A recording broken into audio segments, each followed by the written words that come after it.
Ooh, nice little background music that was going on. How you doing today? Welcome to the Week 11, believe it or not, NFL recap show. It is myself, Miss hashtag Juwan Jennings is him, along with my co-host, hashtag Nico. Nico. How are we doing today, Jeremy? Are you excited for Nico Collins? Nico Collins was my wide receiver 1 overall. There was no ridiculous performance from a wide receiver. There were good ones. Amon-Ra St. Brown had a great game. Nico could absolutely do more than 161 and 2. Possible. Nico! I think Nico Collins against Dallas is a smash. He's at least 1 touchdown. He's at least giving you 20 PPR points. Nico Collins to the moon. Yeah, he's hashtag good at football, right? Like he does those things.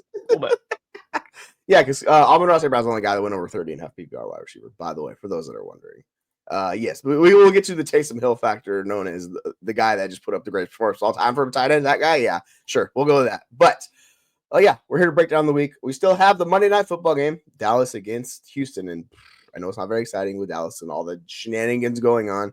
We saw the post about who they're starting for Thanksgiving between the Giants and the Cowboys, and everyone's like, "Whoa, boy, I can just skip the game," and I'm like, "Yes, you can. Enjoy your time with your family," which everybody wants that, so it's what it is. But let's start this off. We're going to talk about the game from Thursday, Washington against the Philadelphia Eagles. And boy, oh boy, those Eagles look right. They took it down 26-18. Really just like kind of dominated the Commanders offensively, where the Eagles defense is showing up and being really strong. On the flip side with Philadelphia, like their offense is strong. You know what you're getting. You can get peak performance from Hurts. You got Saquon Barkley just absolutely carrying the squad. The receivers kind of went, a little bit away because they ran so much. But I guess this is really our first question about Philadelphia. How detrimental is Philadelphia's D to their weekly fantasy upside? Because, like, we saw this game just play out where some of their offensive guys really didn't have to do anything for them. Yeah, I think that's probably going to be the case more often than not, sadly. Jalen Hurts, we saw he was 18 for 28 in this game, 221 yards and nothing else through the air. Jalen Hurts has been getting there on the ground. He scored another touchdown in this one. That saves your fantasy day. But we saw DeVonta Smith basically lay an egg. We saw A.J. Brown not do elite wide receiver 1 type things, even though we know he's capable. We saw Dallas Goedert get more involved. And that's kind of the situation where we see kind of these targets spread out. When we see it in places like Detroit, what they usually have a super high floor in terms of passing volume. The Eagles do not. The Eagles do not have a super high floor in terms of passing volume. So even though there's less mouths, there's still a problem where you're going to have 1, if not 2 of these guys miss out. In this case, A.J. Brown was okay. The other 2 guys, not good. DeVonta Smith, not good at all. So I think, the fact that this defense is really good and really stifling people on the back end in the secondary, Quinyon Mitchell, the rest of those guys, Blankenship for some reason is a good defender back there. Just always around the ball, really, really strange. He shouldn't be as good as he is, but he is. Of course, Cooper DeJean. All of those guys are solidifying that back end for Philadelphia. Teams are not able to keep up. Of course, they have that sick front. So the point is, Saquon Barkley eats weekly. Most games he scores a touchdown. Jalen Hurts is fine because he's got that baseline floor with the rushing. Sometimes these receivers are going to be a problem for you. I was fading DeVonta Smith early in the offseason because of this situation. I did not assume that it would be this good for Philly in terms of their defense. So, yeah, I'm concerned. Yeah, it's similar to kind of what Miami and the issues they have with Waddle. Smith being the second banana in the passing attack really has that. But like to your point with Jalen Hurts, this offense, they ran it 40 times this game. They ran 70 offensive plays. They only dropped back to pass 30 times. So it really just limits their upside. You're not going to get these games where they're throwing it 50 times. Like that's just not even the range of outcomes for Philadelphia, right? I think the most pass attempts they had was against New Orleans, 38. They've only been above 30, it looks like 3 times this year. So that's just kind of just what they do. You expect it to have a little bit lower floor. The ceiling's a little bit lower, but it's it's all efficiency based with these guys. They're all just really good, right? Like even Dallas Goedert can have some good games. But with Saquon Barkley being as dominant as he is, like he's similar to like McCaffrey with the 49ers. He's like the focal point. So like it branches out from there. So with Smith and those guys, just is what it is. I think Washington's interesting because your question's really good one. It's like, can Robinson and Ekeler coexist for fantasy? because in this game, Ekeler had a ton of targets. I think that's the thing we kind of want to focus on if that's going to stick moving forward. So do you think that's possible for them, or do you think that's kind of like a one-time thing where it's going to kind of go back to regular as been previously for them? I think it's possible, but the problem really is going to be their schedule. It's Dallas up next week. Dallas, we know, is not going to score much, if at all, against Washington. Dan Quinn has that defense humming as much as it can. Jeremy Chin back to being the Jeremy Chin of old. Tennessee, after that, the Will Levis-led Titans. Then they get a bye. New Orleans. It's Taysom Hill and nobody else over there in New Orleans. So it's really like a bunch. Philly is in there, and then Atlanta, who's been struggling. So it's really 3, if not 4, of the remaining 5 games that they have that Washington will probably be in neutral, if not positive game scripts. Because of that, I'm concerned of Austin Ekeler. You referenced it, 9 targets in this game, 8 for 89 through the air for Ekeler. That's always possible. He's got 1, 2, 3, 4, 5 games this season where he's gone over 30 receiving yards. That's always possible for Austin Ekeler. You like to see him get there. The problem is he's probably a 0 on the ground when Brian Robinson is healthy. Robinson dominated the touches. Ekeler only 2 carries. On the flip side, because of the positive game scripts, because Jaden Daniels is opening up holes simply through the threat of his rushing ability, I really like Brian Robinson the rest of the season. Yeah, it's interesting. Ever since he suffered the rib injury, like he's not been the passing threat that he was, or sorry, rushing threat that he was previously. You look at his rushing totals; it's just not the same for him. So, like this game, he had 7 carries, going 18 yards. The week before, it was 3 carries for 5 yards. The Giants game was the first game they dealt with injury. Still had 35 yards, but you're not getting those like peak where we saw like 80 plus yards in those games. We're not seeing that. So I think we might see that post bye where he kind of heals up as long as he doesn't injure himself long term. But just kind of is what it is for the team. Still a good offense, but if you look at how their EPA and stuff is going, it's trending dramatically down with the Kingsbury offense. It's kind of the thing with Cliff Kingsbury offense. They're hot in September. Towards the end of the season, they just plummet down. So they got to figure out a way to kind of resurrect this offense. Otherwise, it's going to be rough for them. I saw an amazing tweet about Cliff Kingsbury. It was maybe it was Cliff Kingsbury whose production falls off after Call of Duty comes out after all, which I thought was absolutely fantastic.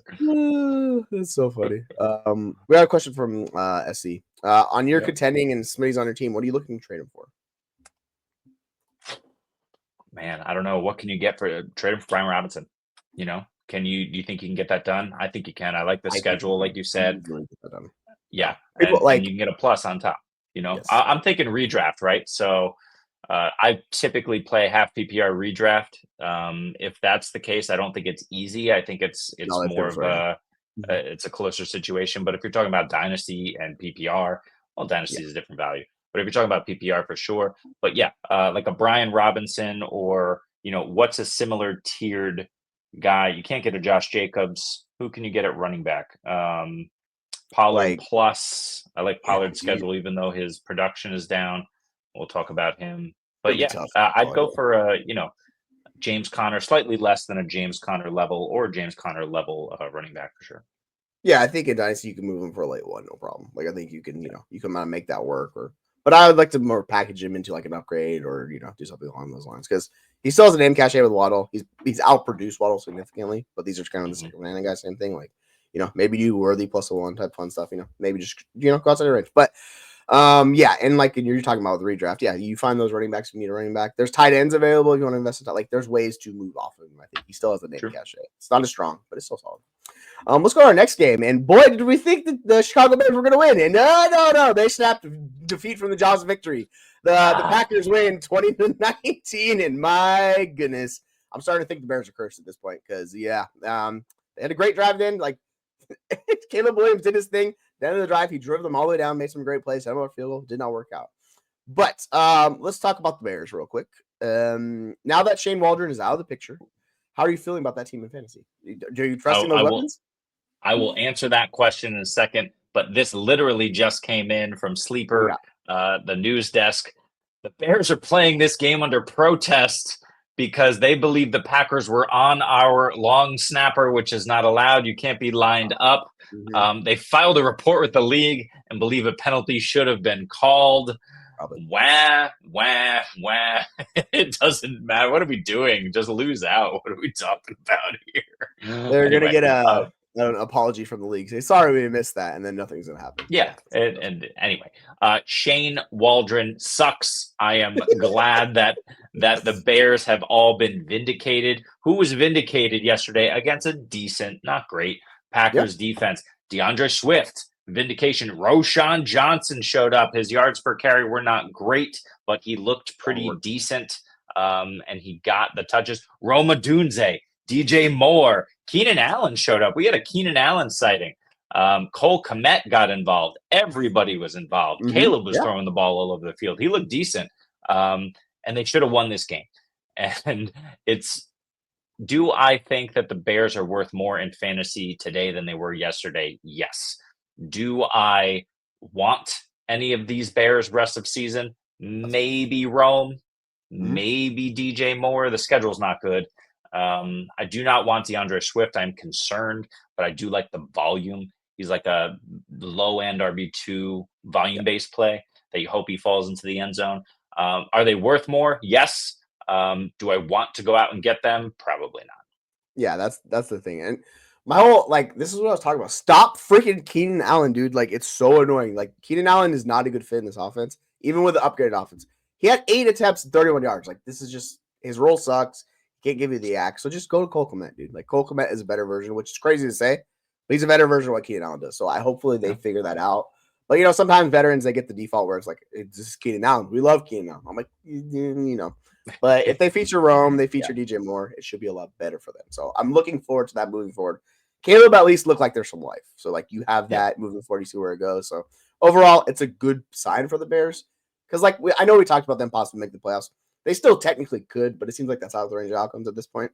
Just, progress the team down the field, see how it goes the rest of the year. Going into next year, you build from there. The Packers, interesting enough with Josh Jacobs. And your question is about this regarding is he a letdown for the rest of the season? Because he got a lot of work in this game. He had 23 opportunities. Got in the end zone, which has been his biggest concern, right? He's been super boom bust without those touchdowns because he only has a handful of touchdowns this year. I think he's got, 5 total touchdowns? So I'm thinking you're referencing this based on the schedule. I'll get the schedule coming up. We have San Francisco, Miami, Detroit, and then in the playoffs, they have Seattle, New Orleans, Minnesota. Do you think he's going to be a letdown from what he has done the past few weeks? Because he's been really good. Yeah, it's possible. Over the last month, RB14, RB2, RB21, RB4. He's heavily involved in the passing game, which is really what I'm looking at. I wonder if that continues. Look, we need to free Jordan Love. I know the time of possession was crazy in favor of the Bears. It was 2-1 or 3-2. However you do the math there. But the Bears had it 2/3 of the time, basically. Jordan Love only 17 pass attempts in this one. So that's down, but we need to free Jordan Love because he was 13 for 70, 217, 261 and 1. He did throw a touchdown, but against a good Bears secondary, those are excellent numbers. He got everybody involved. Christian Watson went crazy. Josh Jacobs, another 4. Jaden Reed scored a touchdown. Romeo Doubs had a nice catch. So everybody's involved. And that's really what concerns me. Josh Jacobs has the passing game on lockdown, but Emmanuel Wilson's out there far more than we want him to be.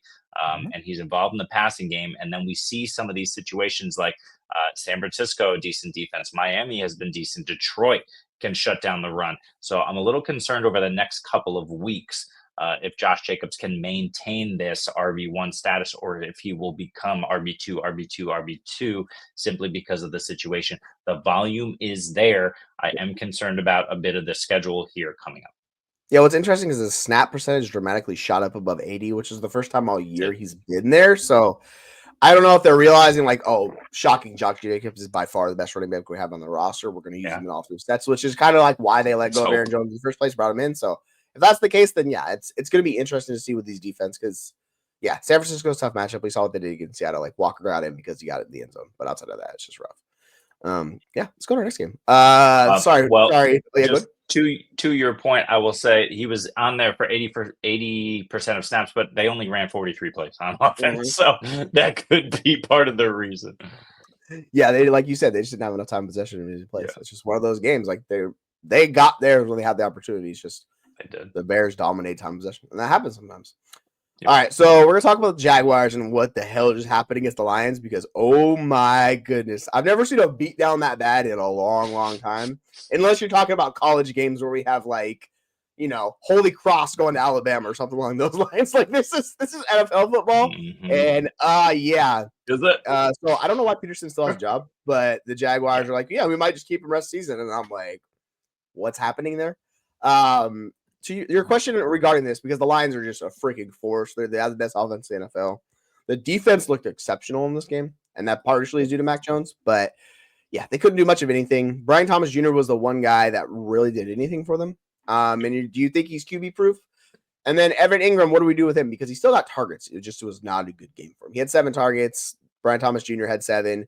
No one else really got there. Anyone else? ETN did nothing. Mac Jones, it just kind of is with this offense and how it's going to be moving forward. So what do you think about Brian Thomas Jr.? And then with Evan Engram, where do you have him ranked the rest of the season?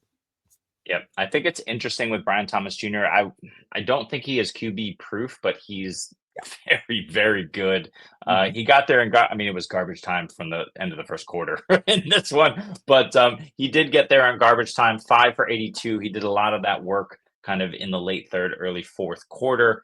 82 yards is nice. He didn't get in the end zone because Mac Jones. He is not QB proof in terms of him being a locked in wide receiver 2 for you, but I think you can flex him weekly. He's got after the bye, he's got Houston, Tennessee, the Jets who have been bad, and they're definitely out of the playoffs at this point. Vegas and Tennessee again. I think you can flex him every single game rest of season and expect at least similar production to what you got yesterday. Again, 5 for 82. And if he scores a touchdown, you're very happy with that flex. Is he QB proof? No, he might be Mac Jones for proof, but is he QB proof? I don't think so. So let's start there. What are your thoughts about Brian Thomas Jr.? I know you love him unconditionally. Yeah, he's one of my favorite rookie wide receivers and just young players in general, just because he offers what most players don't. He's just a big freak athlete on the field. He does things that, he just finds ways to win. But if you look at his last 2 weeks, he had 7 catches for 34 combined yards. So the floor is a lot lower than it was with Trevor Lawrence because it's Mac Jones, and that's kind of the problem with him. But similar to these other receivers in bad situations like CeeDee Lamb, Jakobi Meyers, whatever, guys that earn a high target share, I don't care. I'm just going to bet on them, especially ones I believe is talented of Brian Thomas Jr. So he'll still be mostly in my wide receiver 2-ish range, and they're depending on the matchup. But you just know the floor is a little bit lower, and that's kind of what you have to accept, right? So it's just it's not great. It sucks. SC knows what's up. SC's a big BTJ guy as well, so he's on board. He's still, I think he's wide receiver 9 right now on the season. So that shows you just how good he's been. He's going to need some few ceiling performances here coming up to kind of hold off that wide receiver 1 status because, your point, some of these matchups aren't great, or just I'm not worried about the Jets. You look at Sauce Gardner, he's been a disaster this year. He can't tackle. He's not really good in coverage anymore. I think Brian Thomas Jr., if he gets accurate passes, can absolutely cook him. So I'm not too worried about these matchups. It's just the offense in general and the touchdowns. I think that's the more concern, right? Because if Brian Thomas Jr. doesn't get a touchdown, that's where it really kind of falls apart for you.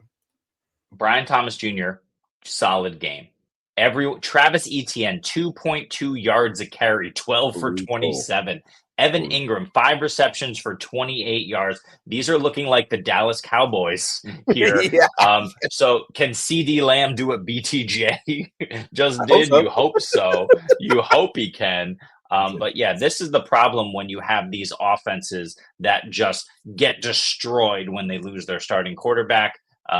It just proves to you how good Trevor Lawrence actually is, how good Dak Prescott actually is. These guys, even though they haven't been super productive and we haven't loved them for fantasy, they've looked worse than they have in previous years. The offense just completely falls apart when you get these backup quarterbacks in, who are some of the best quarterbacks in the world, by the way. So, right. It's just the level of play is a little bit different. Yeah. Crazy. We always talk about, these NFL players, and some of them are like, oh, he's not good. We're saying this for an NFL player. We're not saying he goes, plays a pickup game 7-on-7. He's going to smoke everybody there. You know what I'm saying, right? Interesting enough, I think, yes, T-Law is a buy if you can get him for the right price. We talked about, on our show on Sunday, if Caleb didn't show well, I would be moving out from him immediately. But, you could get a Trevor Lawrence plus for him because Caleb showed well. So you can make these deals, right, if you're rebuilding, because the weird thing is T-Law might actually come back, which I didn't think was going to come back. But after week 13, he could come back this year. So it's very interesting. So if you want to buy him, you probably have to buy him this week. So I would say yes on that. And then for the whole Engram aspect, they only passed for 138 yards. That's the bigger concern. It's so hard to support multiple options, right? So one of these guys is going to fall short each week. It's just, it's hard to figure out because Ingram the week before was a monster. This week it was more Brian Thomas Jr. I think it's just super boom bust with this offense. It's just unfortunate. Like you can't pass for that few yards in sport, guys, unless they're getting in the end zone, and they're not going to get in the end zone with this offense. Just is what it is. Nope. To the Lions, my God, this offense is something special. Whoo, boy. Jared Goff put up a 30-plus burger. He's almost a 40 burger. He was feasting like it was Thanksgiving dinner. QB1. Amon-Ra, St. Brown, all these guys, both the Lions guys got home. And then even Brock Wright got in the end zone. He was doing the Sam Laporta roll. He found his way in the zone. Good Lord. Your question about Jameson Williams is really interesting. Is he the ultimate weapon in the NFL? He's a certified game breaker. Because it's how you want to phrase weapon, I guess, and how you want to view that. But for me personally, he's one of the biggest game breakers. He only needs a handful of targets. This is kind of these guys. Yep. This also kind of applies to Brian Thomas Jr. a little bit, but he's just way more different type of athlete.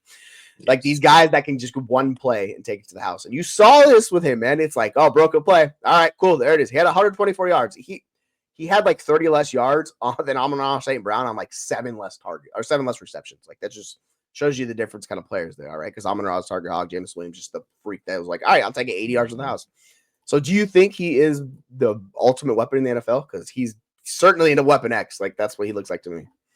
I'll say the ultimate passing game weapon for sure. He's not Achane. He's not Gibbs on his own team. There's definitely some running backs. He's not Taysom Hill, apparently. No. But he's in that same mold. 4 times this season, he's taken a long touchdown to the house. In those games, he was wide receiver 5, wide receiver 18, wide receiver 15, and this week so far, wide receiver 7 ahead of Monday Night Football. He's a wide receiver 1 if he takes one to the house, and he's done it in half of his games. So, this is Deshaun Jackson reincarnated. The only difference is he hasn't since week 2 seen the heavy target volume that we were used to Deshaun Jackson seeing. Week 1 and week 2, 9 and 11 targets. Was it a Amon-Ra issue? I think Amon-Ra was out, or Laporte. Someone was out week 1. I can't remember who it was. But yeah, after that, his highest target totals were in the last 2 weeks, 5 and 6. What's nice is that he's fully healthy at this point. He's looking great. The schedule couldn't be juicier. He went off against Jacksonville. Surprise, surprise. Indy, Chicago, okay, tough. Green Bay, not bad. Buffalo, that's a good one. Chicago, and then San Francisco. But I'd say over the next month, he's got 3 games that look great. And what are teams going to do? They can't cover Jameson Williams because they have to worry about Amon-Ra. They have to worry about Laporta. They have to worry about these 2 backs. So they have to stack the box. And it's just kind of like what we're seeing with Jonnu Smith in Miami. It's you have all of these other options, and it's well, they're not really going to go to this guy. I need to cover all of these other threats. And then, boom, it takes 1-2 plays. And Jonnu has the ability, when he's completely uncovered, to take the ball 60 yards down the field. We know J-Mo can just break one and make your fantasy day. So I think he's the ultimate fantasy weapon in the passing game. Yeah, I think so too. Your point about these game breakers, it's kind of like Percy Harvin too. Guys that just touch the ball, they're just super dynamic, right? That's Jameson Williams. He's a freak. He's probably might not be the fastest guy in the NFL. He's top 5. He's just a nightmare in space. So yeah, he gives their offense a different element that few players can. So yeah, it's gonna be a lot of fun with him. It's gonna be boom bust. But yeah, if you have him as your flex wide receiver, it's a really good place to have him because he can put up a monster game for you, and you're not super dependent on him. He's missed some games. He hasn't been there all the way. He's wide receiver 31 on the season overall. He could finish top 24, and he's on pace for 80+ targets this year, which is by far the most he's ever seen. So we're seeing that kind of at the expense of Laporta. So it's interesting with that offense. But yeah, they have so many weapons, man. It's awesome. Let's go to the next game. We're going to talk about the Vikings just giving it to the Titans. And it was not as bad as it would be beat down in this game, but the Titans just are not that good, right? Will Levis had a good statistical game. I'll say that. He put up a decent amount of stats, so he was fine. But yeah, you know what you're getting out of this offense, right? They kind of struggled a little bit. So let's go talk about them. It's basically with Ridley and Pollard. I think it's more interesting because the question is are they both buy lows? My whole concern about Pollard going into this game was they cut into his work with Spears, right? And if they keep doing that, that really limits what he is and what he can be. And in this game, Spears played a little bit, but overall, they They were just outmatched, and you can't really run against the Vikings anyways. This was a bad matchup for him going forward. So he had 13 opportunities, but he put up 29 total yards. Like, it's just brutal. And it's interesting enough, like you would expect Ridley to get there on 6 targets. He had 4 receptions, 58 yards. But it was Nick Westbrook-Ikine that had the monster broken, like 98-yard play for a touchdown, right? Which also dramatically inflates Will Levis' stats in this game, which make it look a lot better. So I think if you're buying these two guys, for me personally, like I would rather buy Ridley, just because I know if they get out of like these game scripts and they get really just start trailing by double digits, like Pollard just kind of goes out the window. So yeah, personally, I would buy Ridley. Are you kind of on board with that, or are you still into buying Pollard low? I'm buying them both. The schedule sucks the next 2 weeks. Houston, probably with Will Anderson back, we'll see, but Houston's been decent. Washington has been very good for what we expected them to be. That's week 12 and 13. Then it's Jacksonville, terrible. Cincy, terrible. Indy, terrible. Jacksonville, terrible. These guys are going to go off at the end of the season. Will Levis is going to look like a suitable NFL quarterback in those games. He's going to get the ball to Ridley. Ridley's going to score. Pollard's going off. This team is in shambles at 2-8. I don't care. The schedule is money. They are going to ride these two guys into the ground. I am buying them low as hell right now, and I'm riding them in the fantasy playoffs.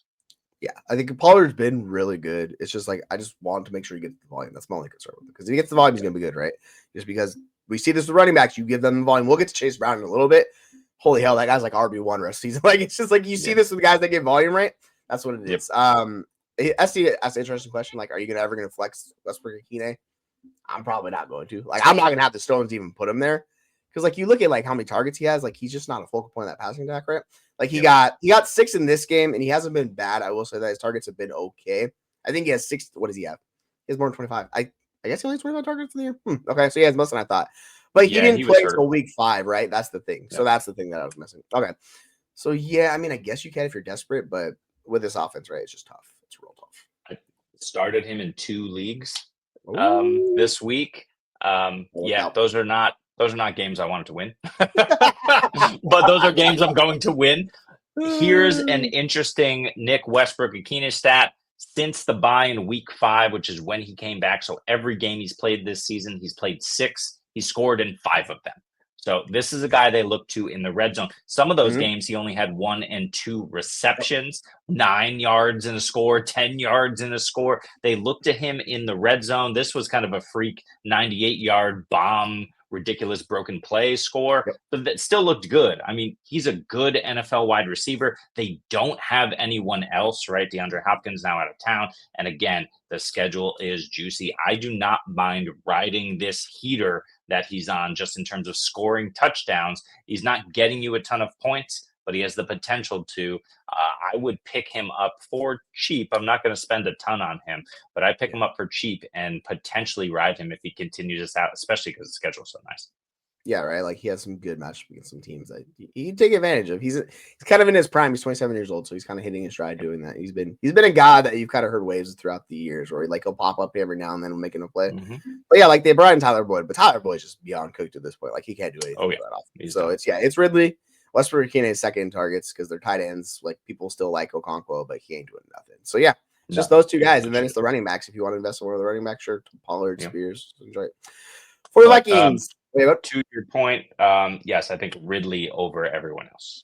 Yes, yeah, I'm with you. For the Vikings, are we back in on trusted Sammy ball game again? Because hey, he's back in our lives. My thought process is, this with Sam Darnold, it's going to be boom bust based on how he plays. If he doesn't turn the ball over, it'll be looking good. But if he has a lot of turnovers or they take advantage of the touchdowns, like last week where he had 3 potential touchdowns, turnovers. This week he had 2 touchdowns, 1 turnover and a fumble loss.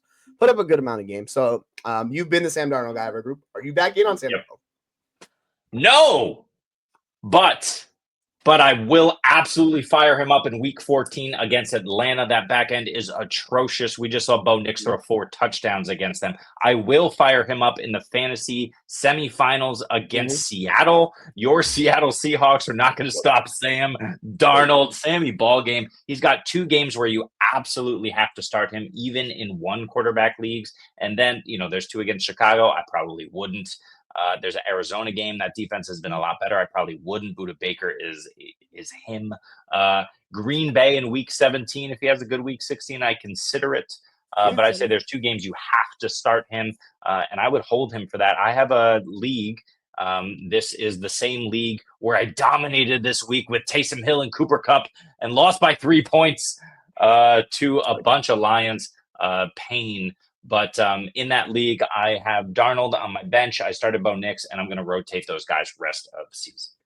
Yeah, I think that's the best way to go about it. I would say you could probably just ride Bo Nix, but yeah, you'll have some good matchups. And if you want to do the Green Bay experience weeks, like Green Bay's defense is not that good. You could. They struggle much like Atlanta to generate pass rush, and like they cannot get home. And this is what happens against teams that can't get home. You let these guys pick them apart. They might make some turnovers. That's just Sam Darnold. Like it's the life that he lives. Sometimes he just trusts normal too much, but yeah, like you can definitely trust him. Like every good matchups. I would say it's because he's back to being top 12 quarterback. So you know what? Yes, sir. There's a lot worse options than Sam Darnold, right? This offense is just built for points. Like they have so many good pieces to support him. Like you know what you're getting. You're getting Jefferson. You get Hawkinson. Even though they didn't have good games, Addison was all right. But yeah, it's just kind of is what it is. Let's go to our next fun game. Talk about that one. We are going to is the Dolphins really handing it to the Raiders, 34-19. Yeah, that Raiders team is just Brock Bowers is. When we talk about being him, Brock Bowers is him. 13 receptions, 6 touchdowns. Not much else from that offense though. Like you look at the rest of the offense and you're like, okay. I would say for you looking forward, because he had a down game, is Jakobi Meyers a buy low league winner because his target share is through the roof in that offense? Through the roof, and that's the point. Jakobi Meyers' target share is absolutely insane in this offense. The schedule looks really nice, and there's nobody else. It's Brock Bowers. It's Jakobi Meyers. Alexander Mattison is out now. Who knows for how long? But he left injured in this game. He's not expected to play next week, which is what early reports are saying. Zamir White got next to nothing in this game. They had to bring in Amir Abdullah to even score a touchdown in this game. Jakobi Meyers is absolutely a buy low league winner. And when we're talking about league winners, he's definitely a flex option. At least he could be a wide receiver 2 option just on volume alone. And the fact that Gardner Minshew or Aiden O'Connell, probably not Desmond Ridder, can get him the ball in a position where he can score. It's those 2 guys, nobody else. So yeah, I love Jakobi Meyers, and everyone and their mother is going to be down on him. You can get him for a late third right now, I think. Probably, yeah. You got to avoid these next 2 matchups because it's Denver and Kansas City. So like, it's not great. I mean, he was solid against Kansas City 3 weeks ago. 3 weeks ago, he's solid, but like these are the worst kind of matchups to play him against. So you want to be a little patient because then, like, when the calendar turns to week 14, you get Tampa, you get Atlanta, you get Jacksonville, you get New Orleans riding through the championship. So when we get to the playoffs, like Jakobi Meyers is going to be like wide receiver 2 you're firing up. We know the offense is bad, but dude, they threw it 40 plus times in this game. If you're getting a quarterback throwing it 40 plus times and it's Gardner Minshew, he could be all over the place, but that gives them a chance weekly. And that's all you're asking for, Myers and Bowers, because like they'll kind of trade back and forth. For the Miami Dolphins, is Jonnu Smith going to keep this up? Because I don't know what's stopping him, man. Like it's glorious for Jonnu Smith. He gets 2 touchdowns in this game, 25 fantasy points in half PPR games. Really just great. We keep wanting Jaylen Waddle to be that guy. Turns out it's just Jonnu Smith in this offense. So, I mean, at what point do we stop keeping him outside of our top 12 tight ends? Because he's making a push to get in there, right? Like, I think what's his ranking right now? He's a tight end 9 on the year. Like, this is where he's at, and he's on a heater, like you're talking about. So, yeah, I mean, if you picked him up, like you have a guy that's very high in target share. He's been involved in that offense. That sucks for Jaylen Waddle. They just, whatever reason, they don't like him. But hey, you insert Jonnu Smith in that role. Fancy points galore, man. It's good. I have a lot of Jonnu stats because I wrote up Jonnu in my overreactions article. Number 1, JJ Jackarison says that Jonnu Smith over the last month and a half has a 22% target share in the Dolphins offense. That's average. He had a low of 14% in one game. That was against the Rams last week in week 10, which means he's had like a plus 30% target share once or twice in this Dolphins offense. It comes at the expense of Tyreek Hill's ceiling, which is ridiculous to say, but that's true because we know Achane is going to get Achane. He's number 1, right? Tyreek Hill was something like 6. He got 60 yards and a touchdown in this one. I think he caught 7 balls. He's getting the volume, but a lot of the stuff that they're doing with Tyreek is a lot closer to the line of scrimmage. He's being used on these like 3rd and short situations to get just beyond the sticks and get the first down, which is very strange and not what we're used to Tyreek Hill doing in this offense. Jonnu Smith is the forgotten man left alone when you're covering Waddle. You're looking out for Achane. You got Tyreek Hill, all over the field, double, triple covered at times. Jonnu Smith is just left alone. And that target share is insane. 95-yard games this season. Jonnu Smith has 2. Tyreek Hill has 1. And so it just goes to show you all of these things combined, show you the usage here. Like you said, I don't see what's stopping him. The schedule isn't stopping him. The scheme isn't stopping him. They're not really throwing to Odell Beckham much. They're not really throwing to Malik Washington much.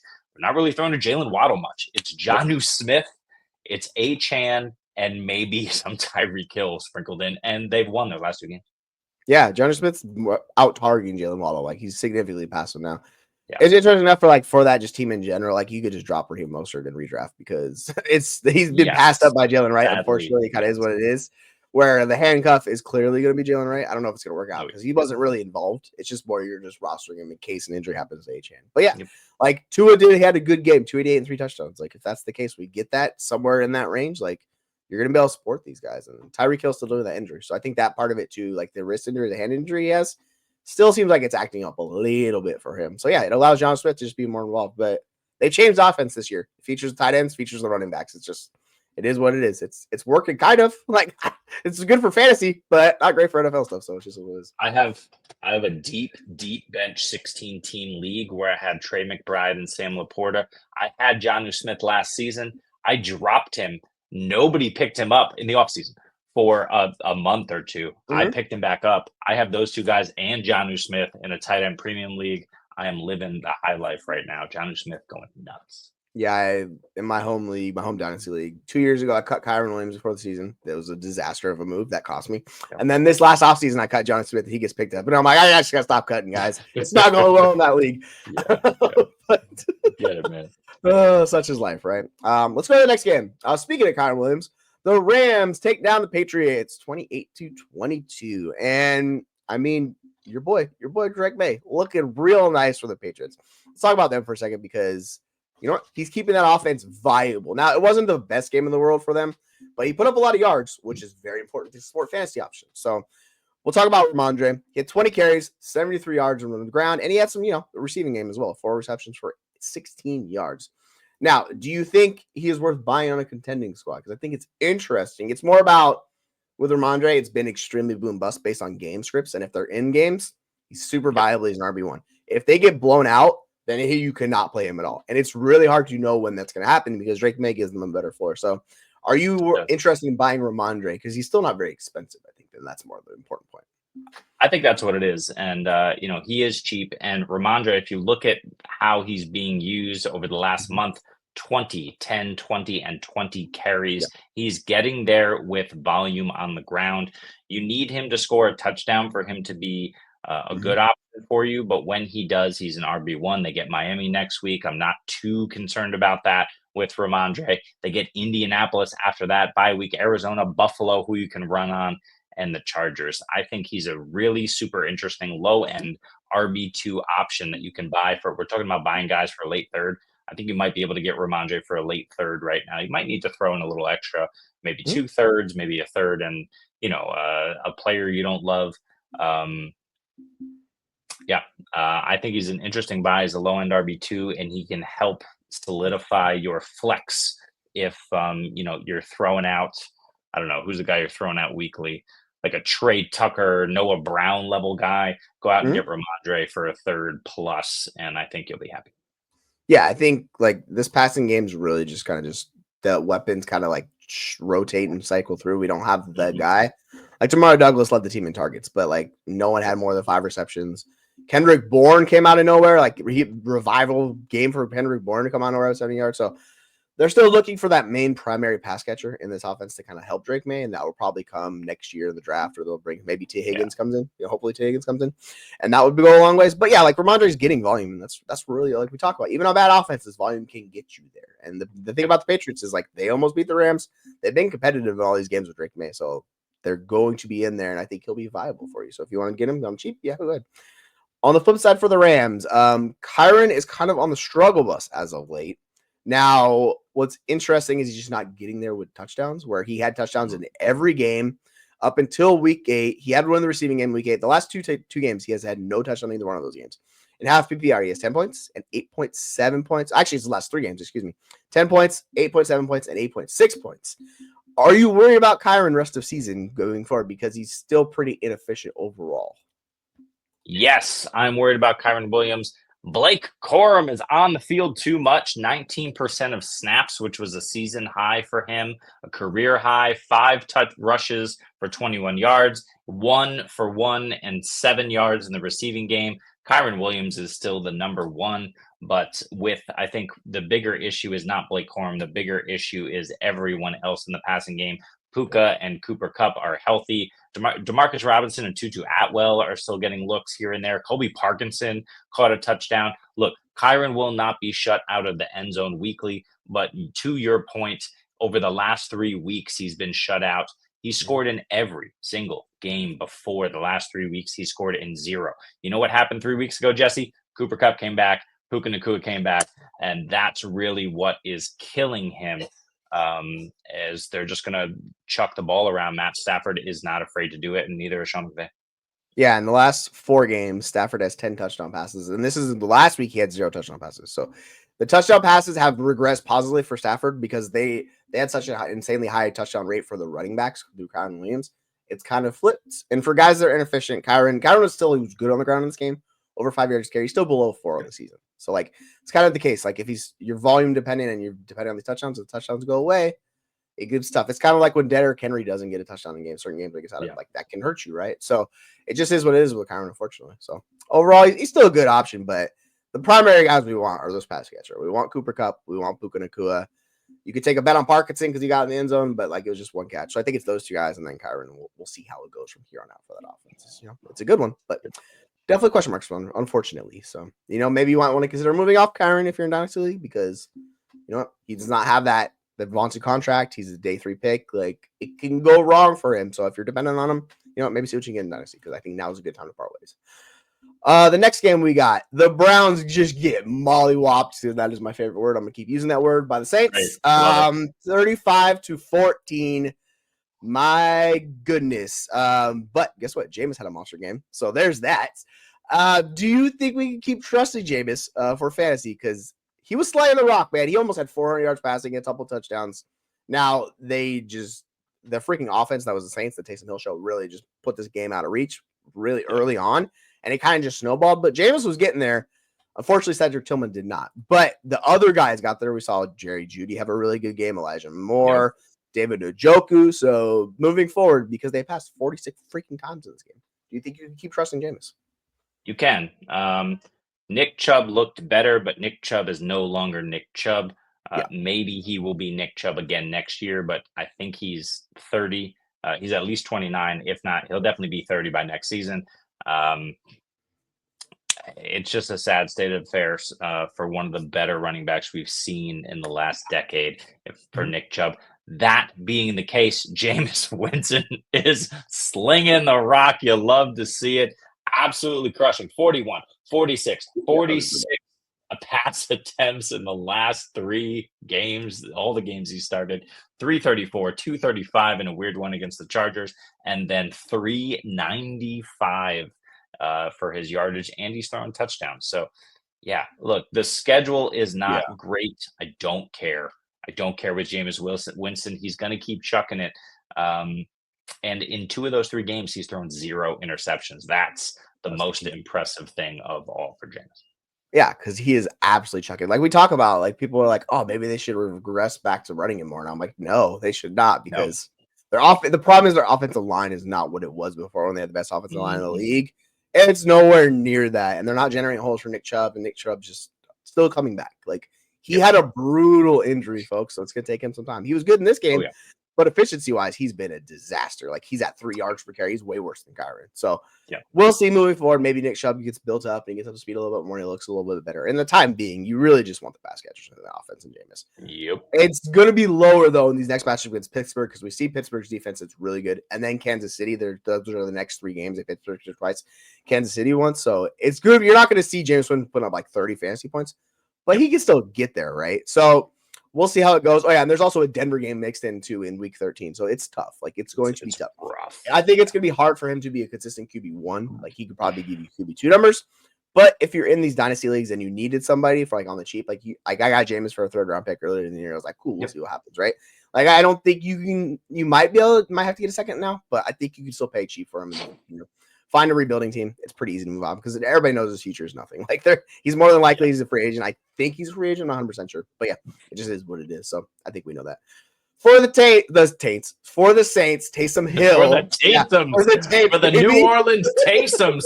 Taysom is my spirit animal, baby. Let's go. Oh my goodness. What a performance for Taysom Hill. 7 carries, 138 yards. He had 8 receptions for 50 yards. My man was everything for this offense. So what, tight end 1 moving forward? Is that what we're talking about with this usage? Because that's incredible usage. That's just nuts, man. Taysom Hill's best fantasy performance ever. Yeah. Taysom Hill was the only person to put up the amount of rushing yards, rushing touchdowns, passing yards, and receiving yards and receptions in NFL history. Like, no one has ever done it in the NFL the way Taysom Hill did it last week. Is that going to continue? Hell no. No, we know this with Taysom Hill. But you play Taysom Hill for these games. Mm-hmm. The fact that he was only started in like a quarter of sleeper leagues, you missed the Taysom Hill game. I'm sorry to tell you. Mm-hmm. But I have good news for you. There are 2 more potential Taysom Hill games somewhere in the schedule. Where are they going to be? I don't know, but I'll tell you this. After the bye, he plays the Rams, the Giants, the Commanders, the Packers, and the Las Vegas Raiders to end the season. I'm going to flex him every week. I don't give a crap. He could be he might be my tight end 1. And, I'm going to live and die by Taysom Hill because he can absolutely win you weeks. He did it here. But the bigger issue is not just what Taysom Hill can do. It's what the Saints can't do, because they are down everywhere. They are down at running back. Right? Kendre Miller might come back, fully healthy, put on IR, fully healthy, whatever, ridiculous. Jamal Williams might come back. Okay. Chris Olave might come back. But guess what? Those guys might not come back. And if they don't come back and they remain this depleted, Taysom Hill is a must start.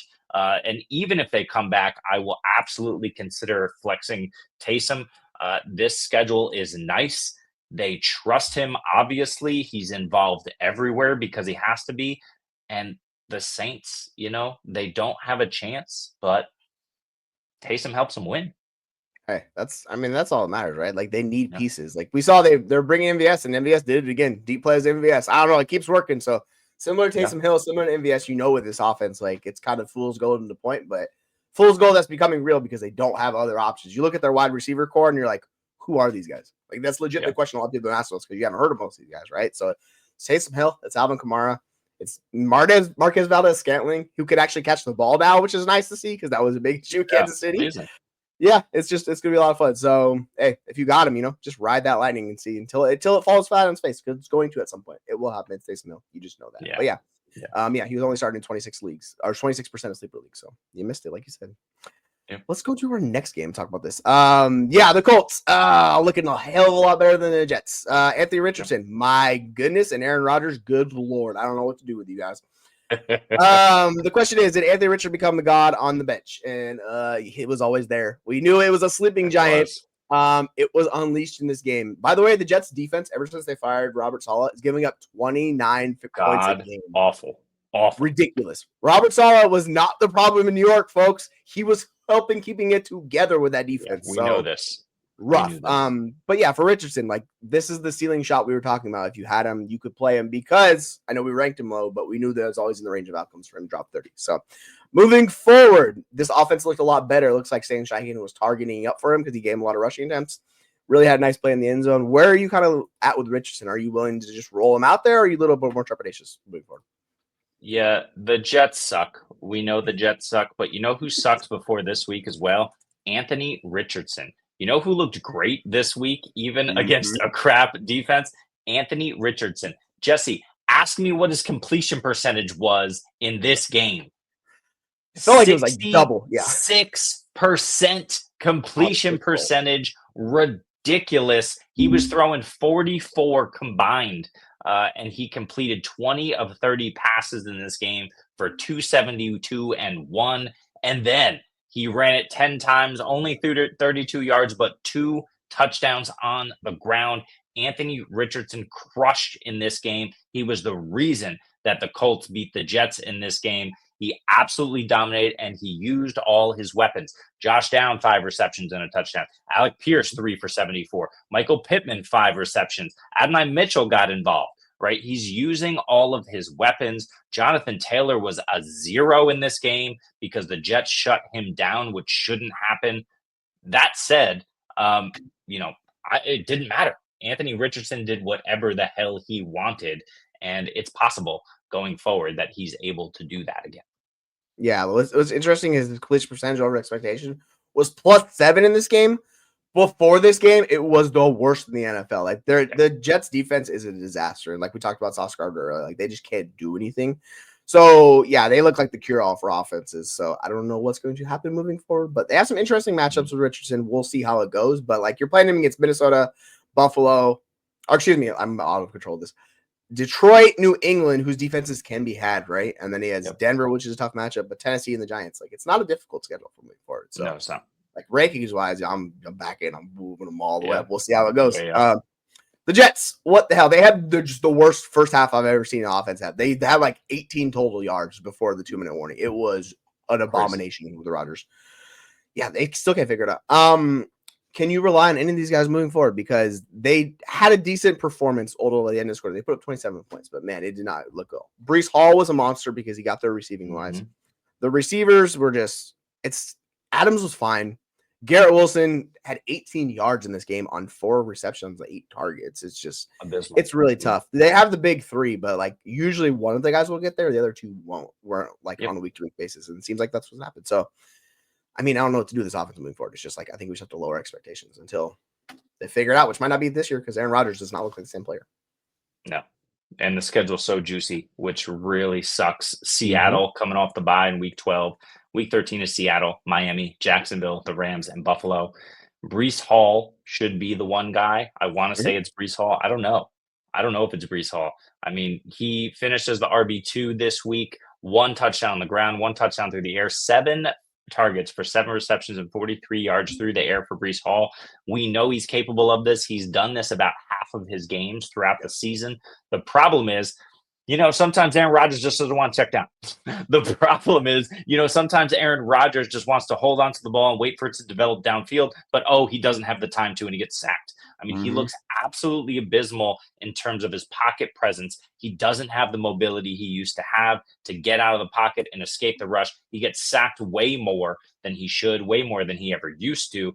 And because of the pressure, you talked about Garrett Wilson. He had 18 yards in this game. The ball was thrown behind, over the head of Garrett Wilson. It skipped it to him once or twice as well.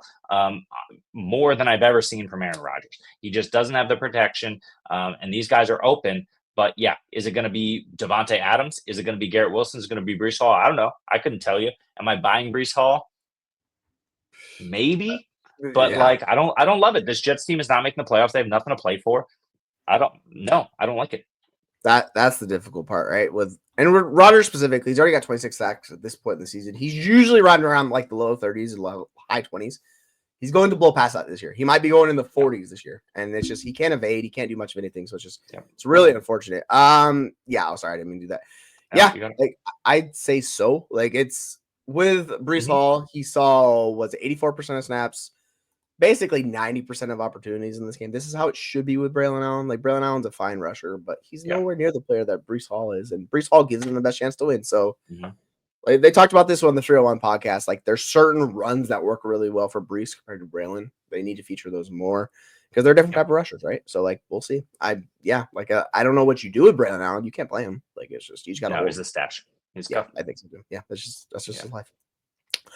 Well, let's go to our next game. The fun Steelers and the Ravens. Whoa, boy, the Steelers. They just find ways to win. Like it's Mike Tomlin. Congrats. Like he is orchestrating a masterclass and not sarcastically this time, putting it together. They are more than likely going to win that division. We'll see. They have a game against the Ravens coming up later, but it's just good stuff from that team overall. The flip side, the Ravens offense struggled more than it has. That's the most shocking thing of this game.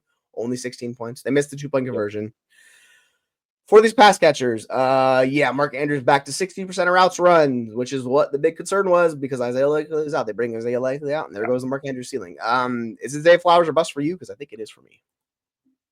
Yeah, I think it is for me. I mean, the thing is when you're talking about tight ends, it's kind of a wasteland. We're talking about firing up Taysom Hill weekly. So, it's a wasteland rest of the season. Mm-hmm. Who are you going to play? Dalton Schultz, or are you going to play Mark Andrews? I think I'm going to play Mark Andrews in that case. Mm-hmm. He's just a good tight end. He's utilized in the red zone.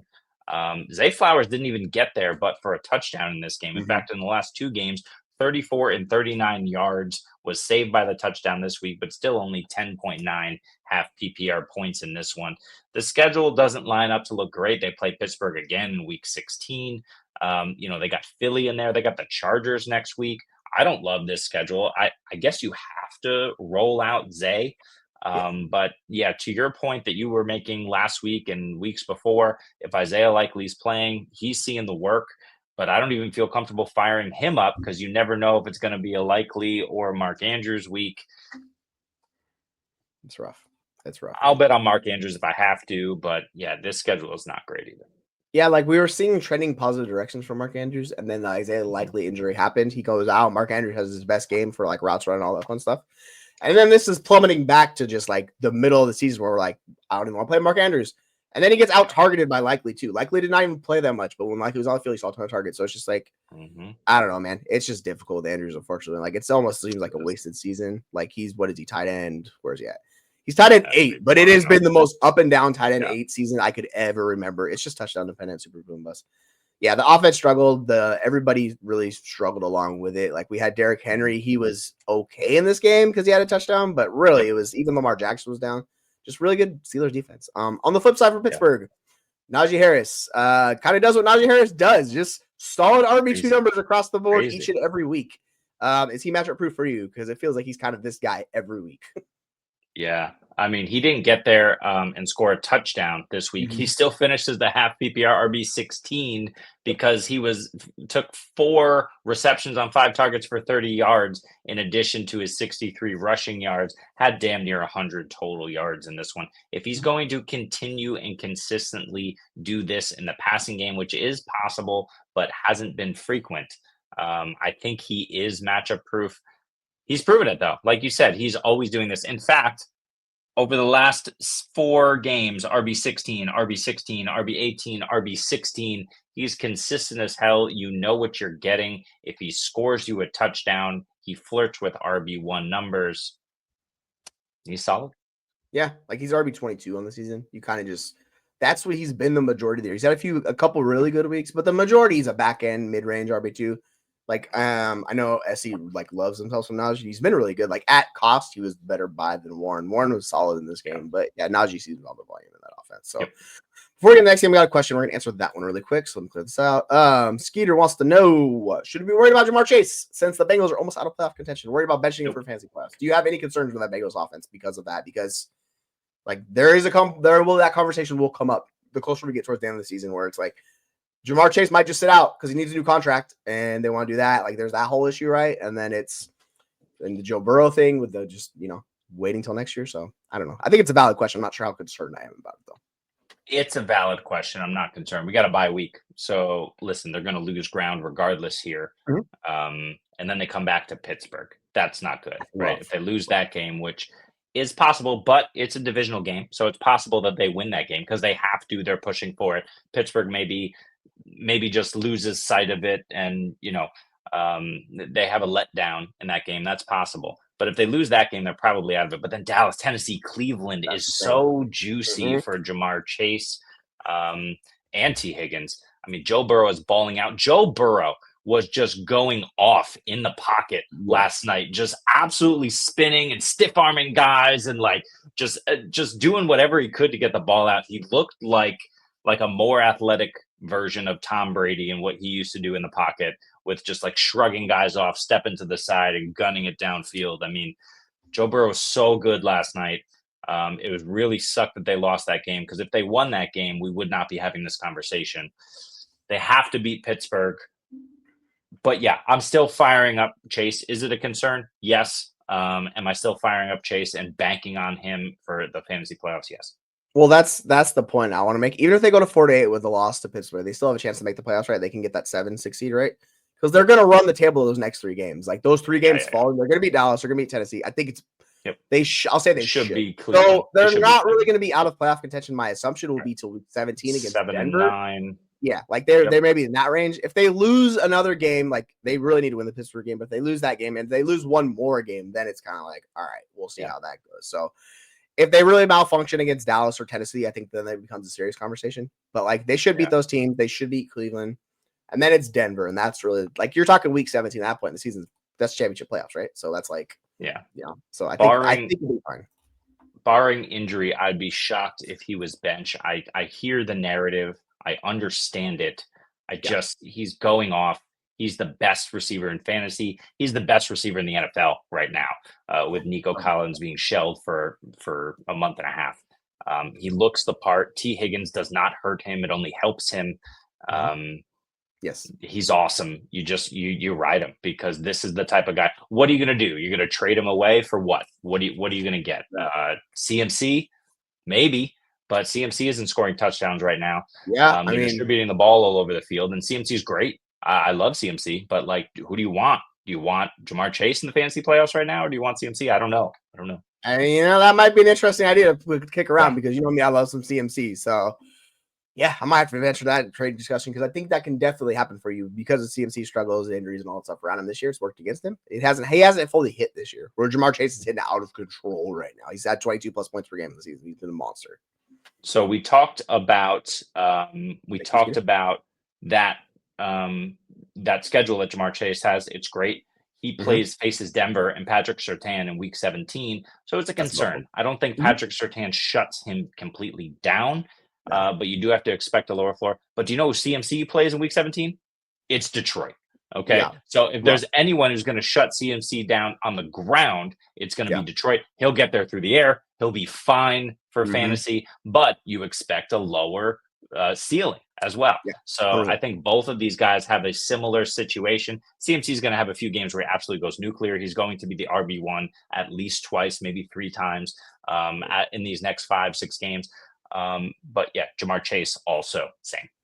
Yeah, I'm with you. It's really tough. Like he's having that year that we were hoping Jamar Chase would have. Like if you want to look at his projected points, 154 targets on the year, projected for 112 receptions, 1,632 yards and 18 touchdowns. That's 383 PPR points. That's like a monster season. So I wonder who my wide receiver 1 was this year, Jesse. I wonder it might have been Jamar Chase. I think it might have been. Certainly was. Certainly was. Yeah, my rankings have been crap, but I'll take that to the bank. Jamar Chase. I was on the Justin Jefferson side. You guys were on the Jamar Chase side. Looks like you guys are winning that. Trade question here.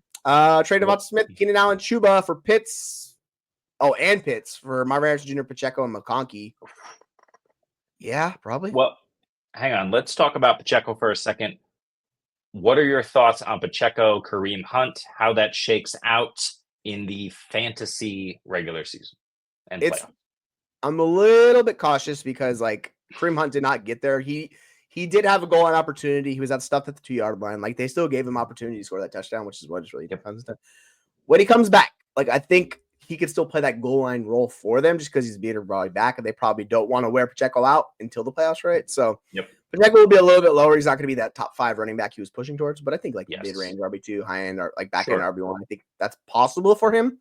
Put McConkey massively over Smith or Keenan Allen, and then like Rhamondre Harris Jr. Like I like Pitts, but if you have a tight end that you can count on, then yeah, I'd be fine doing this deal for those guys because you're getting 2 really good guys.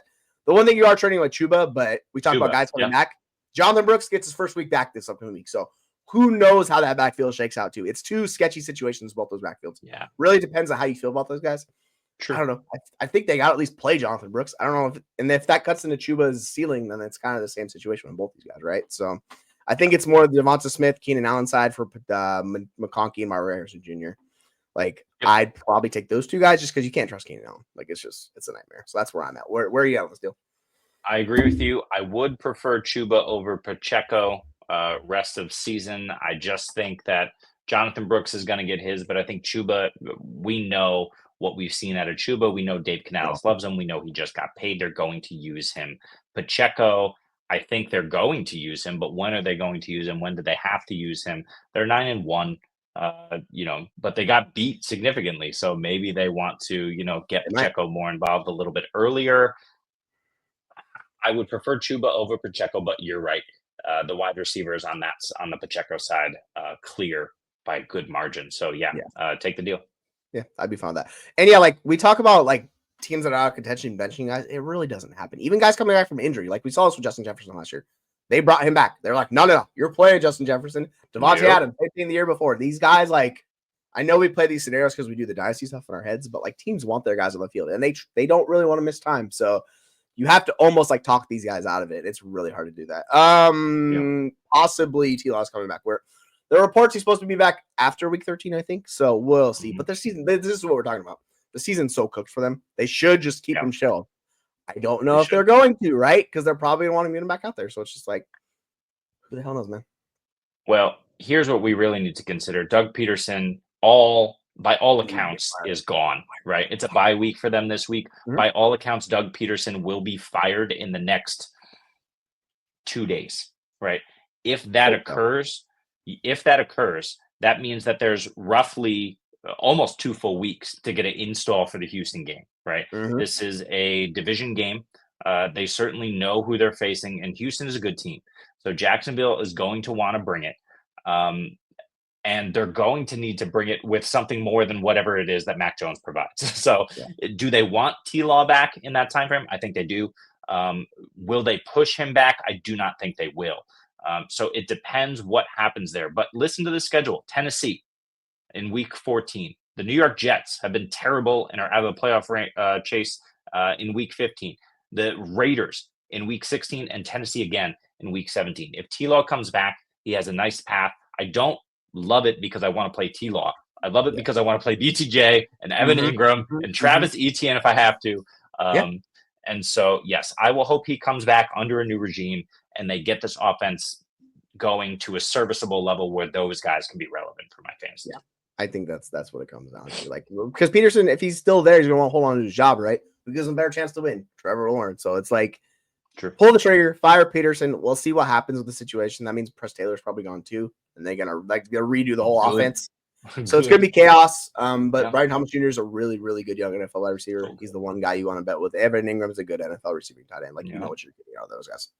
Those two guys. The rest of the options, good luck. All right, so we're gonna talk about Falcons and Broncos, and my goodness, this was my concern with the Falcons defense. They can't pressure the quarterback. They are bottom 5 in pressure rate among NFL defenses. What happens is if you let a young NFL quarterback who's shown a promise, just absolutely decimate you guys up front. So shredded them. Yeah, it was brutal. So the question is Bo Nix a waiver wire league winner? It seems like he's kind of trending that direction because he's just getting a ton of attempts and all this fun stuff. And the other aspect is we've been wrong about these backfields before. We were clearly misinformed about Javonte because Audric Estime was given the run out.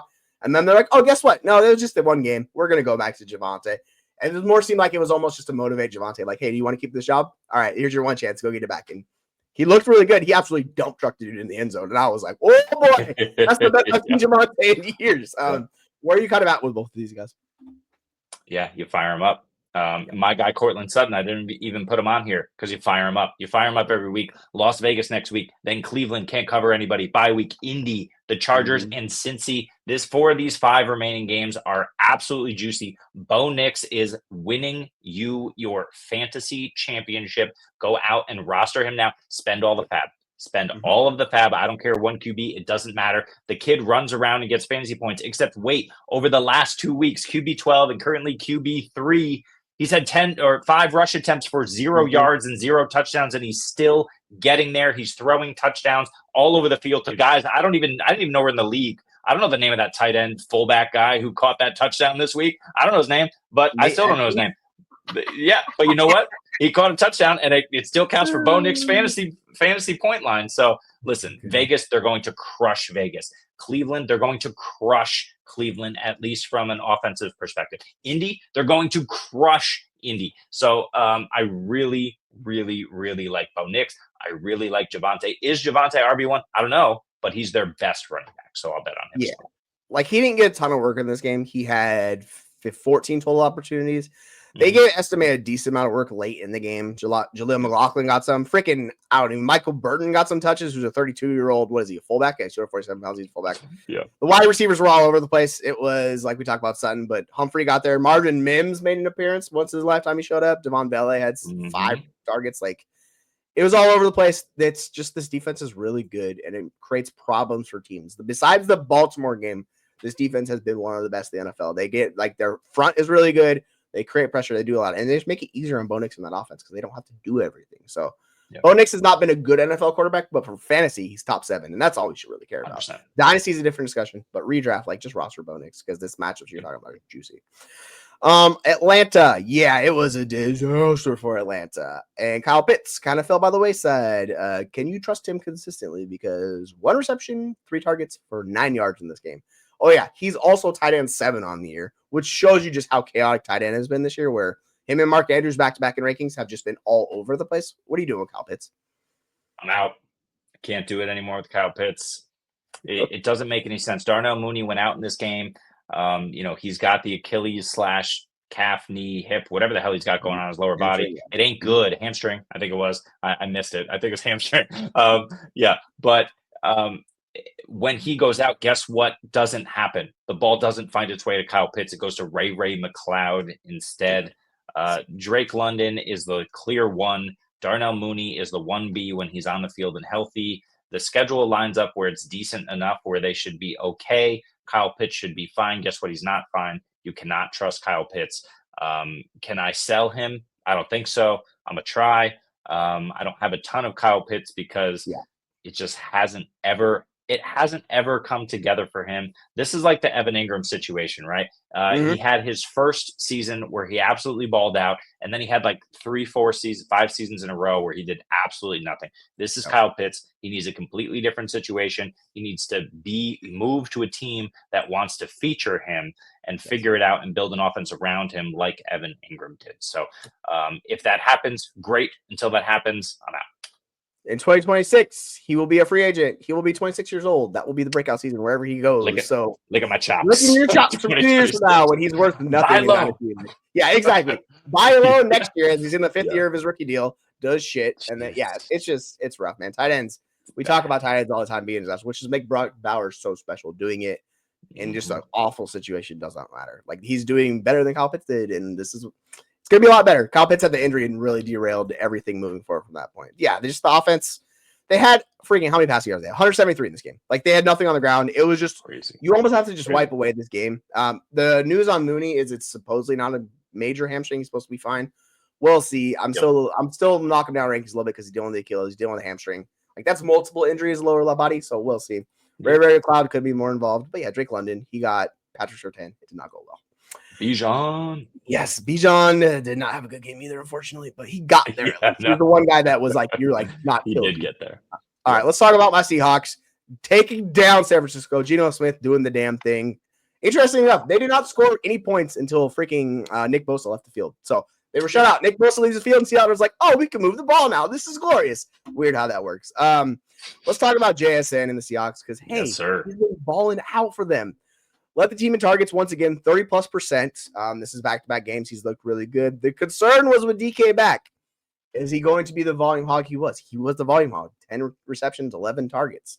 So for JSN moving forward, has he arrived? Are you confident in him for the rest of the season? I want to be. I really want to be. DK Metcalf is still the alpha here. 7 for 70 for DK in his first game back from injury. Looked great. JSN was all over the field and they were throwing to him, but at the expense of Tyler Lockett, just 2 for 19 in this game for Lockett. That's not going to be the case every single week. The other thing that we have to consider is that they were using Charbonnet in the receiving game here. He was on the field a ton, and Kenneth Walker. Neither of those guys, but both had 2 receptions for basically nothing. They just couldn't get anything done.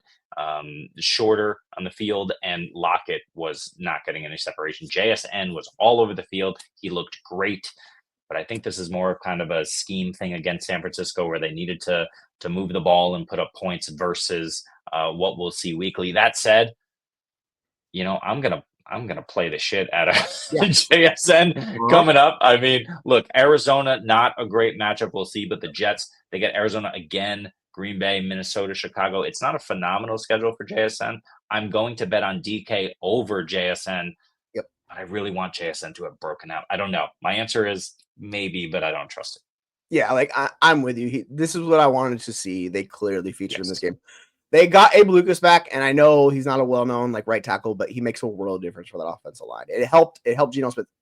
The fun thing with Geno is he had no completions under 10 air yards. They were all over 10 yards down the field. If he doesn't have Abe Lucas in this game, that's not possible.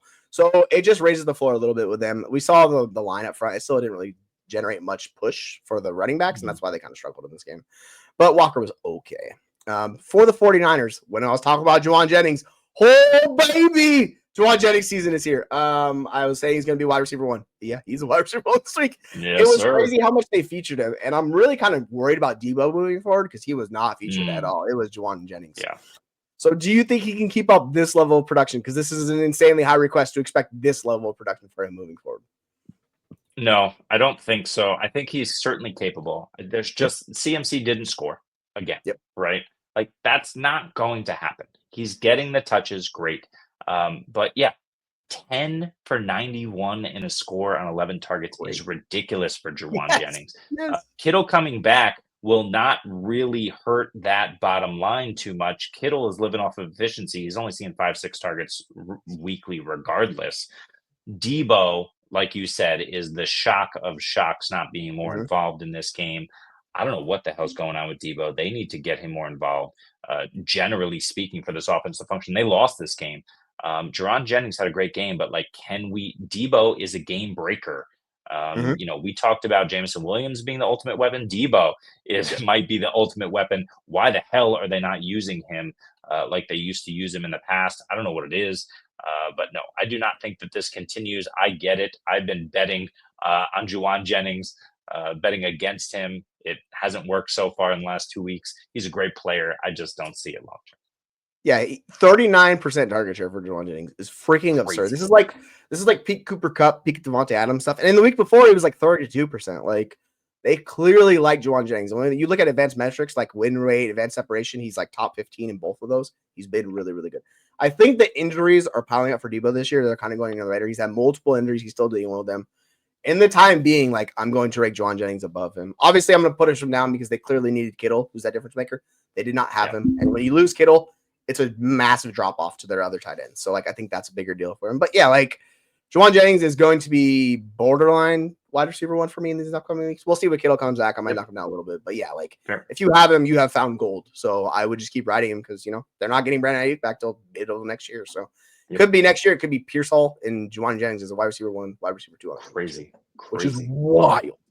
So it's good stuff. Let's go to our next game and talk about Buffalo dethroning the undefeated Kansas City Chiefs. Yes, sir. 30-21. Buffalo, aka Khalil Shakir, is looking real nice. We thought he was going to be the guy in that offense, and he was. He led them with 12 targets. Now, he obviously didn't have the most points because Curtis Samuel got a touchdown, but 8 receptions for 70 yards is really nice and what you want to see. How do you feel about him with Amari Cooper coming back into town? Amari Cooper only had 3 targets, 2 receptions. Like, what's going on with Amari Cooper? Do you think he's still not fully healthy? They do have a bye week coming up. Then they get San Francisco. How do you think it's going to shape up moving forward with Khalil Shakir and Amari Cooper? Yeah, so this is the Kansas City Chiefs defense. This is what they do. They kind of shut down the outside. They force everything into the middle of the field. We know that tight ends go nuclear against them. We expected that from Dawson Knox. It didn't happen, but it did happen with both Khalil Shakir and Curtis Samuel in the middle of the field. Slot receivers also go off against Kansas City. We talked about this. We love Shakir. We love Knox for this reason. We did not expect Curtis Samuel to be the Curtis Samuel of old and to be as involved as he was. He scored the touchdown in this game. So that kind of lowered the ceiling of those other 2 guys. But this is what we expected out of that Kansas City defense. As a result, like you said, just 2 for 55 from Amari Cooper on 3 targets. But that insane one-handed catch down the sideline. Amari Cooper looked healthy enough. And I think there are much, much better games to come. The question then becomes, can we trust Khalil Shakir going forward? If it's Dawson Knox, yeah. If it's Dalton Kincaid, I don't know. Dalton Kincaid hasn't really gotten it done. He's done it in spurts with a high volume target share. Hmm? I think Kincaid is that, PPR monster underneath guy, but he's not going to be the guy in the red zone getting into the end zone often unless he breaks one. The usage is nice, but yeah, I have serious concerns about Khalil Shakir moving forward with Amari coming back. Yeah, what's interesting, he's a top 21 wide receiver. And since week 7, he's had 7 targets, 10 targets, 7 targets, 9 targets, and 12 targets. They clearly like him. And I know in the offseason we were betting on him and Curtis Samuel, and boy, did I get that one wrong. I was like, yeah, it's Curtis Samuel. Like, Same. They paid him a good amount of money, but so, you know what? Sometimes, it's nice to see that he's the guy that they could trust in that offense, at least until they get it figured out with Cooper. And like, they need Keon Coleman back. Keon Coleman's been a big part as well. So he's going to lower the floor and ceiling too, because he's been good for them as well. Both him and Coleman and Shakir offer them yak, which is really nice in that offense, because Cooper really doesn't. I think what I'm worried about with Cooper is like season long, these metrics are not looking good for him. So unless we're just going to write off this season as injury plagued, he is 30 years old. He's kind of reaching that cliff for a wide receiver. So that could just be happening for Cooper, unfortunately. But, I want to see it and see what happens from there moving forward. For the Kansas City Chiefs, it's nice to see them lose because they were living lucky as hell this entire year. A lot of close games. But Patrick Mahomes did not perform too well. Patrick with 2 turnovers, some really big turnovers in this game. Less than 200 yards passing. And, like, what are we doing with Mahomes moving forward? Because it's just been all over the place this year. Yeah, this offensive line has not been what they have been. They've got some guys, Wanya Morris and Sumachia, or whatever the hell his name is. Oh, yeah. These guys are they're just not like the dominant forces that we're used to all over the KC line. As a result, Patrick Mahomes is running around for his life a lot more often than we expect him to.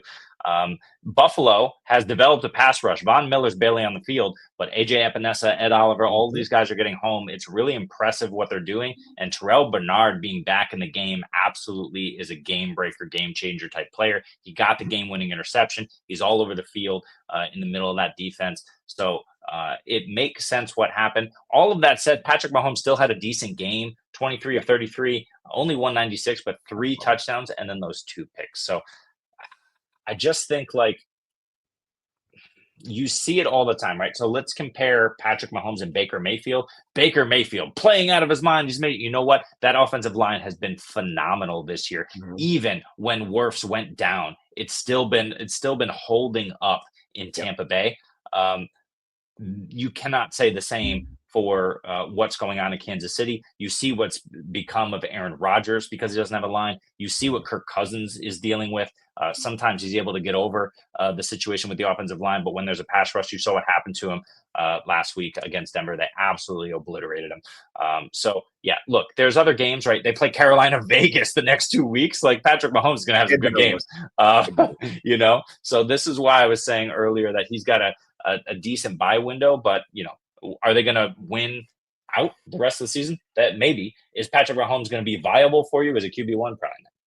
Yeah, I think their game against the Chargers in 3 weeks is probably the most interesting game they have remaining, because they have a 1-game lead on Buffalo, right? If they lose another game and Buffalo wins out, like, Buffalo is going to get the 1 seed, which would be really important for them. But like, their schedule is not difficult. Outside of the Chargers, it's Carolina, Vegas, Cleveland, Houston, Pittsburgh's a tough game, Houston, and then Denver at the end. The end of it is really where it gets difficult. So we'll see. Like, if Buffalo needs to keep winning, they can. They're a really good team, and this is probably like 2 of the better top 3 teams in like the AFC, if not the NFL. So yeah, it was a really good matchup. It's just the offense clearly still not there for Kansas City. Like we saw with Worthy, is basically with 2 minutes gone in the second quarter, he had all of his production. He looked really good. They gave him everything.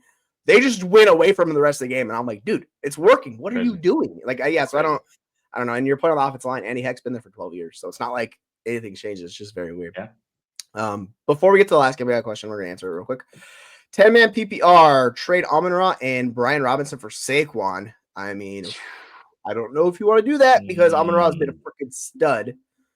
And your running backs are looking pretty good. You have Derrick Henry. You have Gibbs. Like, with this wide receiver room, I think having Amon-Ra is really big because you have the 2. Like, I don't really think this move helps you the way you think it does, because you're losing one difference maker, and then you're bringing in, like, Kupp's really good, but he's not on the Amon-Ra level. He's not on the Jamar Chase level. He's like the next tier down, right? Kind of. So it's a drop off.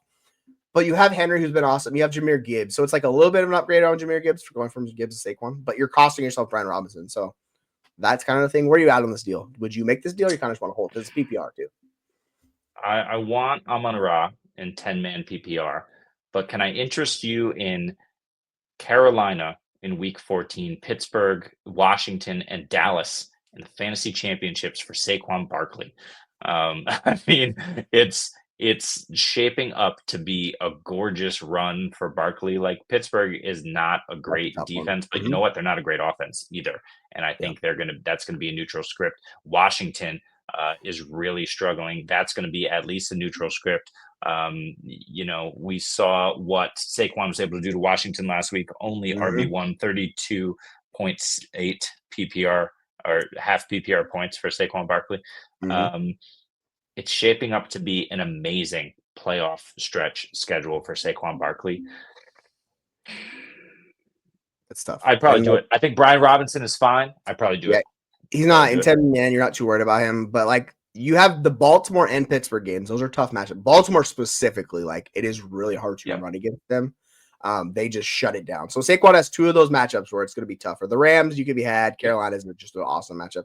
And Amon-Ra's been awesome. Like, you have Indy. If Chicago's not great, but he's a slot guy, I think he's fine. Like, it's kind of both in between. He has 2 matchups against Chicago. That's the kind of the concerning thing for him. So yeah.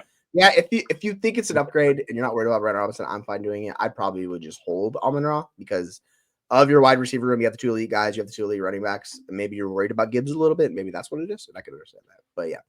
But if you want to make I will say Debo and Addison are concerning. I don't know that you can play them at this point. Jamar and Kupp obviously are locked in. I don't care. I do it. You're talking about the RB2 and the wide receiver 2. So like, it's the same. Like, you're basically flipping one for the other. Unless you think Saquon's a significant advantage moving forward, then that's what I make the deal. And you're worried about Derrick Henry. That's what it is. Okay. So you're worried about him dropping off into kind of like falling a little bit. Because like last week was not great for him. He still did fine for you. You kind of know that with Derrick Henry, right? That's which is why we were talking about him being RB1 overall. We didn't believe that was going to sustain for him because it's not a pass catcher. It is what it is. So yeah, if you think it's an upgrade, go for it. Yeah, I know it's not great for him. You're still going to be playing him, right? So that's kind of the thing. It's just lower floor. So yeah, if you want to go get Saquon and you think it's an upgrade, go for it. Like, I don't mind the deal. Yeah. That's where we're at with it. No worries, Jamie. It happens. We're at 90 minutes here. We got one game to talk about left. Yeah. We'll get there, maybe. We'll get there. Yeah, Jerry Jeudy, good call. Jerry Jeudy looking real good. Like, if we talk about with these Cleveland pass catchers, you just throw them in there because they pass so much. Now, Justin Herbert was a laser show, and this is a good segue to talk about. Early on, he looked like he was having the best game of his freaking life. And then Burrow was like, yo, hold my beer. I got, like, these 2 guys played, like, back and forth throughout. Now, Herbert struggled the middle towards the end. Finally pulled it back out with that game-winning drive, and then Dobbins housed it. But, like, Dobbins was not good in this game before that. Burrow was lights out. These guys are just incredible. And, like, the comments you have here are pretty funny. Joe Burrow for president, and it's like, why the hell not, right? So you're like, I like Joe Burrow as my president. Sure, I'm in. Let's do it. Like, what are we? I don't think he's going to get MVP because they do have too many losses. Like, that's a problem for MVP voters. He's been incredible. They've been in a lot of games like they could have won, but they did not come down the stretch. And this is what happens again. Both teams had multiple opportunities. Burrow and them could not figure it out. I will say he missed Jamar Chase wide open down the sideline. It should have been the game-winning touchdown. Overthrew him, and I was like, and you saw Jamar Chase was pissed. He was like, yeah. So yeah, but he's playing top 2 quarterback in the NFL right now, maybe top 3. He's been awesome. And then like, it's no. What else can you say? We talked about it. I mean, the way he was just like muscling defensive linemen in the pocket, just stiff arming them and throwing them to the ground, spinning and chucking it downfield. It was really impressive. But Joe Burrow for president, I don't know, but he did show up pregame in a Kamala Harris powder blue pantsuit, to the game. You got to go look at Joe Burrow's fit that he wore this game is ridiculous. But whatever, do what you want, Joe Burrow. If you're going to go 356-3 with no touch and basically win the game on your own without winning the game, go off Joe Burrow wherever the hell you want. But yeah, T. Higgins was a monster. Jamar Chase was a monster. Chase Brown, 5 for 57 through the air in this game, all because of Joe Burrow, all because he's extending plays, looking great, lasering the ball all over the field. I don't think he had, I know his completion percentage wasn't great, but he didn't have too many throws that looked off outside of the one that you referenced that should have been the game winner. You know what also should have won the game? Evan McPherson and his dumbass 2 missed field goals. Looking like, I mean, what the hell's going on with kickers this year? I don't know. That's another story for another day. Joe Burrow, phenomenal. If you have Joe Burrow, you fire him up every week. He looks great. Yeah, and it's interesting enough that 2 of the best kickers in the NFL kind of struggle this year, McPherson and Justin Tucker. Sometimes that happens, right? Like, guys, like if you look at Tucker's career stats, and I'm like venturing on a different point here, but he has trended downward the last few years where he's negative field goal percentage, like below the league average pretty significantly. So maybe it's kind of coming because he's been in the league like 10 years, but overall it is what it is. And like on the flip side, yeah, Justin Herbert, it looks like it's just much easier because the team around him is better. It's the pressure is off of him. He doesn't have to do everything. And this is the Jim Harbaugh effect. He's a really good NFL coach. Compared, like I was saying like last night, like the upgrade from Staley to Harbaugh is like monumental for this team. So they somehow took a really bad defense, turned them into one of the better defenses in the NFL. They're playing really well. Justin Herbert is playing the best football of his career. Yep. The Chargers look like they could push the Chiefs. Like they have a matchup against someone coming up too. So they could push the Chiefs in that division. I don't think it's likely, but it's possible because they're just a really good NFL team. And it's nice to see Justin Herbert on a good NFL team, man. He's playing lights out. He's got Ladd McConkey doing his thing. Like he even has the Dis monster Will Dissly doing things. So that offense, it's fun. It's just fun football. Bro. I will just say that. Yep. It's great. Do yourself a favor. Go pick up Will Dissly if he's still on waivers for some reason. Go get him. I don't really care about QJ. Ladd McConkey's rostered, so there's no chance there. Palmer, the rest of these guys, who cares? Gus Edwards, who cares? Obviously, we saw it materialize. J.K. Dobbins is living off of volume. You ride with that. Justin Herbert, 5 carries for 65 yards, was running all over the place in this game. You love to see that from a fantasy perspective because it raises the floor of your quarterback. You've got to love it. Justin Herbert was great. You fire him up with Joe Burrow. Yeah, it's if you got those guys, particularly like Herbert was faded to oblivion this offseason. Burrow a little bit less, but both guys were down on by the community, and they have been 2 of the better quarterbacks in the NFL. So if you bet on them, like congrats to you because you were living life. Especially if you have them in like a Superflex league, you're like, yeah, this is cash money, folks. I'm going to dominate the league. So yeah, it's looking really well. I got to show this one. I got to show this one to Scott because I hated it. We needed our jerseys. Scott, the points in this league at 115 is a good game. I lost by 3 points. I started Taysom in the flex, as a tight end because McBride was out. Got me all the points in the world. I got dominated by the Lions. 3 Lions going against me. Absolutely crushed. Taysom Hill. It hurts so bad, but it felt so good. Taysom, the best player in fantasy this week. Yes, he's awesome. Hey, Scott, you see the team I'm wearing? There's no fucking way I'm wearing a 49ers shooter. I'm just telling you that right now. It's not happening, bro. I love Juwan Jennings for fantasy, but to put that jersey on, like I got to do some sacrilegious things. I don't want to do as a Seahawks fan. I will get this on about my family. So yeah, we just ain't gonna do it. But well, listen. We got to get out of here, but let's rapid fire through a couple of these questions real quick. BTJ, go after him, yes or no? Yeah, I like BTJ. Yeah, get him. He's cheap. Yeah. Go get him now. Yeah, we talked earlier too. Trevor Lawrence, we think he will probably come back. Doug Peterson will be fired. Who are we worried about after this week? Pick a guy. Guys with bad matchups the rest of the fun. Like I'm trying to blank. I know there's a couple guys with bad matchups. Give me a second. I will solve. Do you have anybody on top of your mind that you're worried about? About Mark Andrews. Yikes! Yes. God, I have so much Mark Andrews. We're so worried about him. It's really just a shame what Isaiah Likely does to his overall target share. I don't think Likely is anyone that you're ever playing because you just don't know when he's going to go off. But I know the Ravens had a down game. I just think Mark Andrews, it's a shame. Yeah, I'm worried about him. Yeah, like they have the Jaguars have a really bad rest of season schedule. The wide receivers, so do the Bears. I'm worried about those guys. Running backs, like Dobbins has been really good, but Tennessee guys, I just really am terrified of Pollard and Bull Spears. Like I don't think it's gonna work out for them. But like quarterbacks looking at schedules, it's Caleb and Love. Like Love has a really bad schedule, so his floor and ceiling could come down, unfortunately, which sucks because he's been really good. Agree. DeVonta Smith and Richardson or Darnold for what? You better get AJ a damn Brown. good wide receiver. Yeah, you bet. AJ Brown. This is dynasty. I'm just not doing this because Anthony Richardson could but if you're talking about a Justin Jefferson in the world, then sure. Like, yeah, I was interested in that type of deal, right?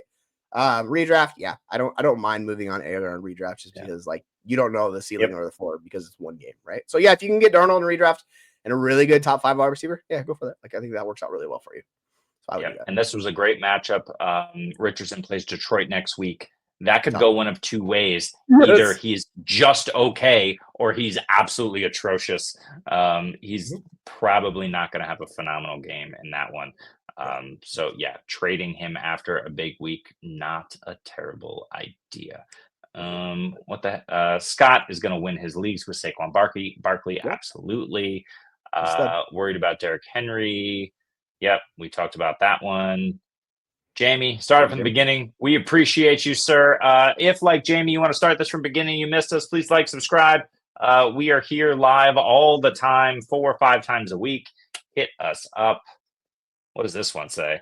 JJ, scared you can get like 25 or 30. Like, yeah, I mean, like, the weird thing compared to Jamar Chase gives you the ceiling. We talk about this, like the massive ceiling. Justin Jefferson doesn't really offer that. It's just a much higher floor week to week, and that's kind of the Justin Jefferson thing.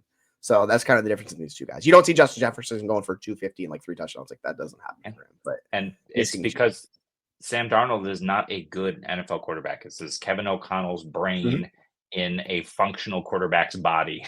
Yes. We see this in San Francisco, except Brock Purdy is better than Sam Darnold, and that's proven out. Yep. So, is what it is. Scott, yep.